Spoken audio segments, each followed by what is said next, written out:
Rob, the bullpen today, too much of the strike, too much of the plate, working behind, or just pitch selection? What was your thoughts on the pen?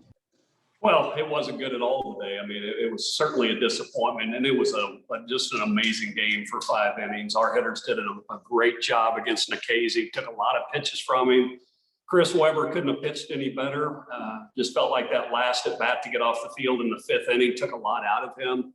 Went to the bullpen, strike thrower Mason Ornelas, and he was chasing the count the entire inning and didn't locate a fastball in. 3-0 hitter, he hits one out, and then again we're back to chasing the count, and we couldn't get a stop from either of the next 2 guys. I thought Chris Farrell got it back together for the last 2 innings and was pretty good, but it's too late. The game was over at that point, and a great start out of Chris Webber was wasted.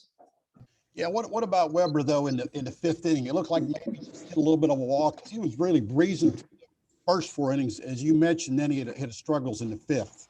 Yeah, the 3rd time through the lineup, and it's the longest he's gone in quite some time. But again, he earned the start today because he's been our hottest guy for the last month. And I felt like once he got into the 80s, as far as the pitch count goes, that last at bat was a 12 or 13 pitch job, that he had emptied the tank. And, you know, hindsight's 2020. I let him go back out for the 6th and at least get us through the 2, 3, and 4. He was pitching that good, and you know, you look back and that falls squarely on my shoulders making that move.